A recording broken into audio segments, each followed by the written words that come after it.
YouTube, what the crap's going on? HeirofCarthage here, coming at you from the plains of the dead, and I got a match between Consul of Rome and Wazafish, High Elves versus Warriors of Chaos, respectively, and the High Elves are going to be rocking a flame-inspired army here, which should be fun. Teclis does have access to Kindle Flame, which is a special ability that tends to come with lore of fire, magic characters, but Teclis has access to a few of these, and he does have the Kindle Flame. It's minus 22 fire weakness.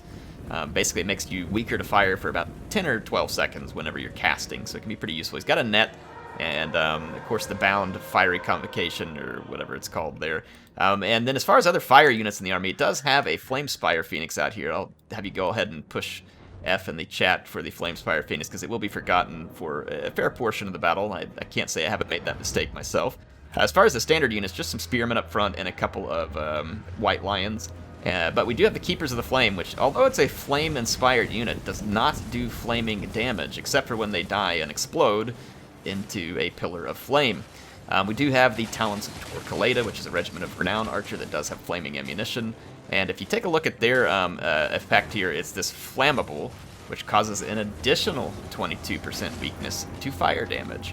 So whatever the Talons of Torcaleta are hitting, if Teclis also has cast a spell, should double it up and make those units even more vulnerable to fire. Or say the Talons of Torcaleta are peppering something that then gets charged by the Fireborn, and so on, right? It can add up. The Sisters of Avalorn do have flaming and magic damage, and that's pretty much going to be it. Of course, Teclis, some of his magic will cause flaming damage, like Fiery Convocation. Archaon also loves him some fire damage and has brought Kindle Flame. He's got Piercing Bolts and Burning Head, as well as the Slayer of Kings and Stand or Die, which will make the units around him fight a lot stronger for a short period of time. And we're going to see Chaos just smashing into the lines, and Archaon putting a brutal Burning Head down across the left flank of the High Elves, and it will absolutely savage the Spearmen and the White Lions out there. They were well overmatched. So Chaos overloads this flank and succeeds under the leadership of Archaon there, and then he is going to try and drop a Piercing Bolts on the Sisters, which would have gone very well, but just at the last moment, the Sisters decide to move out of the way and not get hit by Flaming Pain Rain from the Lord of the End Times. But speaking of pain, they will still be experiencing some of it, but they were saved here by the Fireborn. So you can see the Keepers of the Flame making their way over here. They can see this flank collapsing, and a great play by Consul of Rome to come and stave that off with some of his most powerful units, but that does leave him vulnerable here in the middle. And this excellent chariot charge by the chariots is really going to get some pretty serious work done here against the Talons of Torcaleta, and was very well timed. Still, the Flamespire Phoenix is forgotten. Don't worry though, folks. I will go ahead and foreshadow that it does find its way into the battle and plays an interesting role, so fear not. And yeah, I totally understand Consul of Rome. I don't know what it is. I do this kind of thing frequently. I try really hard to get good at microing, and like some days, most of the time, of course, when I'm off camera, just playing on my own, I'll do a good job microing, and then I'll be like, man, I'm getting better, and then inevitably I get on and make some crazy mistakes. But anyway, we've got a pretty sick fight going on right now. Shows the High Elves slightly ahead, but I mean, Chaos is putting up a very nice fight here. They've got a very good position right here too, where they're firing at the Fireborn.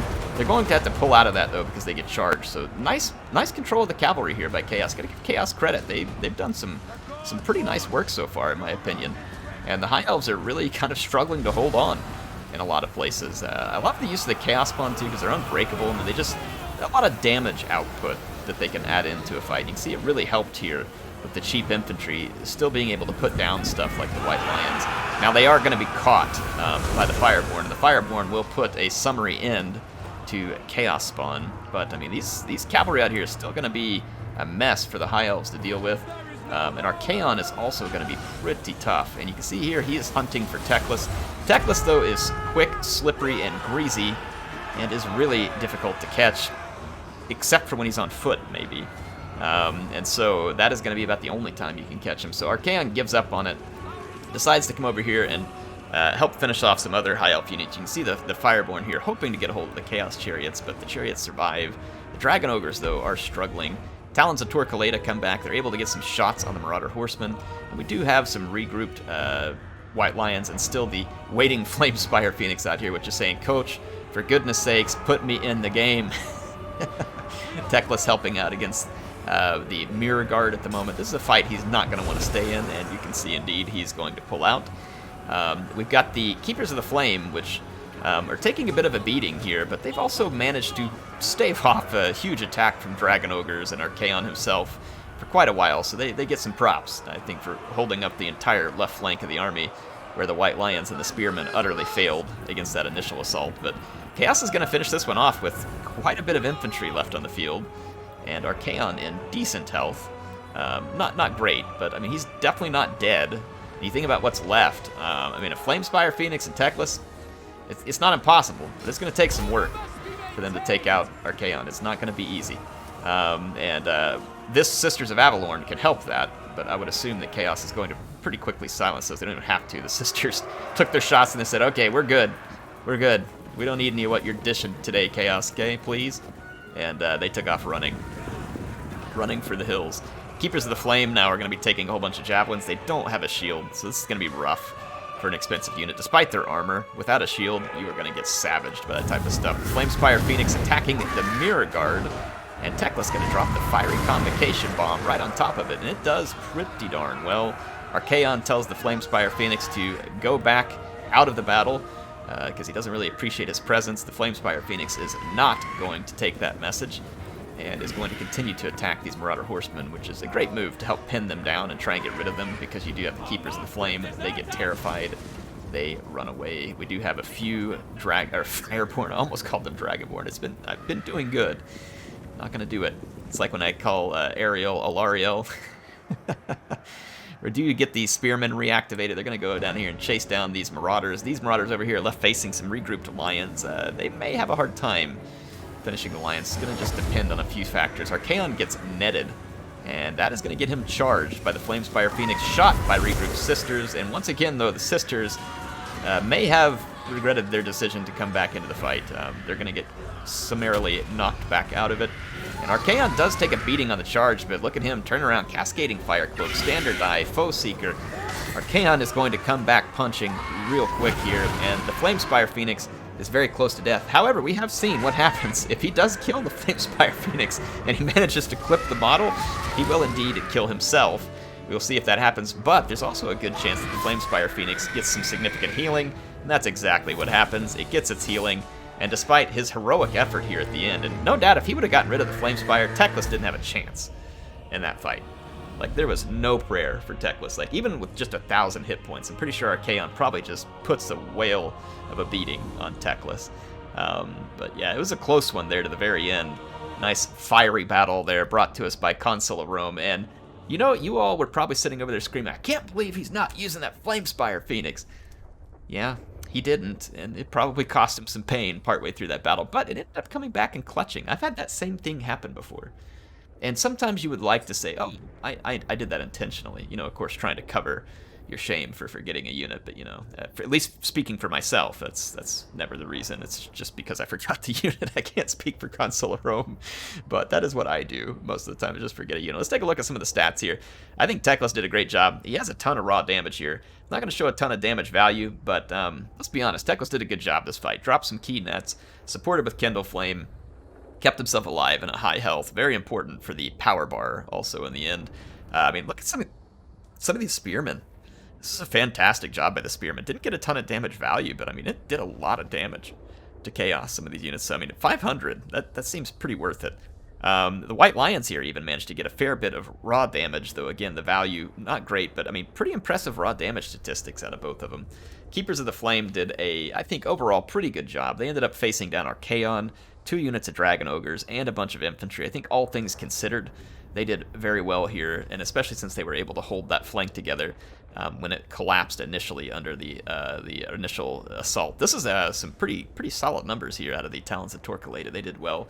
Sisters of Avalorn did extremely well, too. These are expensive units. You got to get the value out of them, and Consul of Rome did at that point. Even though they were dealt with, you know, about as best as Chaos could there, they still did a lot of damage in the time that they were given. Fireborn did an excellent job here, and in the end, the Flamespire Phoenix came in and clutched out some important. Look at Archaon there. What a beast.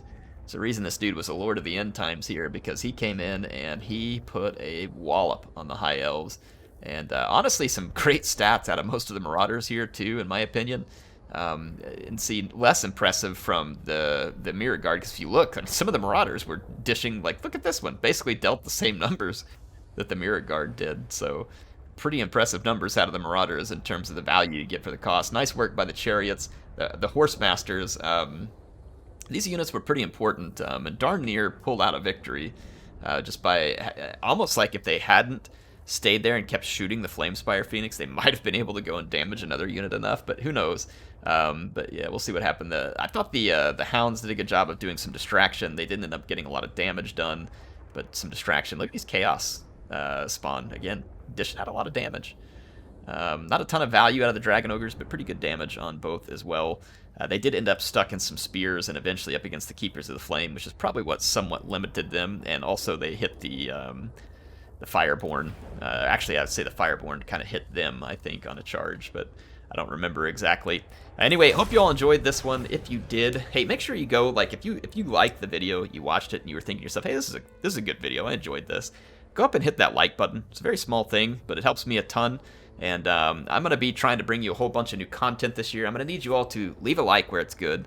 If it's not good, let me know. Go in the comments. Tell me what you want me to do to try and make it better. I would love to have your feedback. And of course, positive comments are also enjoyable, like pushing F for that poor Flamespire Phoenix, or just saying, hey, Air, thanks for the video, if you indeed thank me for the video. Now, if the video made your life worse, you can always go in the comments and thank me for making your life worse.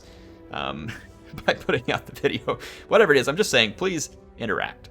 It is helpful and much appreciated, as I'm sure any creator would tell you. Anyway, I hope to see you all back soon. If you want to see more of the content, you want to know about it ahead of time, go ahead and push that subscribe button and click the bell if you want to receive those notifications. HeirofCarthage signing out for now. I can't wait to see you all back soon with some more Total War content.